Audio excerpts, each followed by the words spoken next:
Hi friends, good morning. ಬೆಳಗ್ಗೆನೇ ಹಸುಗಳು ಹೊಡ್ಕೊಂಡು ಬಂದಿದ್ದೀವಿ.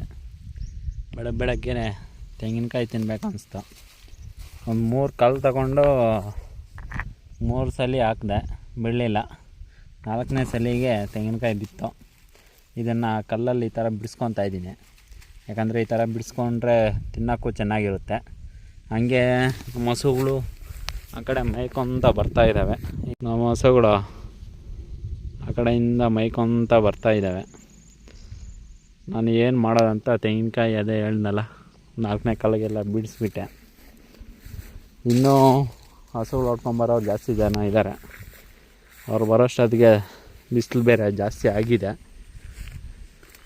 ಬಿಸಿಲಲ್ಲಿ ಯಾಕಂದರೆ 11 ಗಂಟೆ ಆದರೆ ಯಾವ ಹಸುಗಳು ಮೇಯಲ್ಲ ಜಾಸ್ತಿ.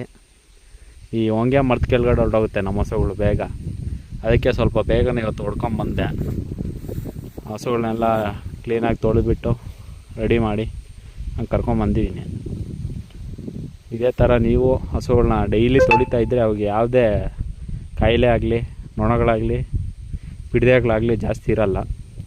ಈ ಪಿಡಿದೆಗಳಿಗೆ ಔಷಧಿ ಏನಂದರೆ ಬೇವಿನ ಸೊಪ್ಪು, ತುಂಬೆ ಸೊಪ್ಪು, 2 ಸ್ಪೂನು ಇದು ಉಪ್ಪು, ಅರಿಶಿನ ಪುಡಿ ಹಾಕ್ಕೊಂಡು ಒಂದು ಸ್ವಲ್ಪ ಹೊತ್ತು ಕಾಯಿಸ್ಬಿಟ್ಟು ನೀರಲ್ಲೇ ಮನೆ ಮದ್ದು ಮಾಡಿಕೊಂಡ್ರೆ ತೊಳೆದ ಮೇಲೆ ಒಂದು ಸ್ಪ್ರೇ ಮಾಡಿಬಿಟ್ರೆ ಸಾಕು. ಯಾವುದೇ ನೊಣಗಳಾಗಲಿ ಪಿಡಿದೆಗಳಾಗಲಿ ಇರಲ್ಲ. ನಾವು ಡೈಲಿ ಹಂಗೆ ಮಾಡೋದು.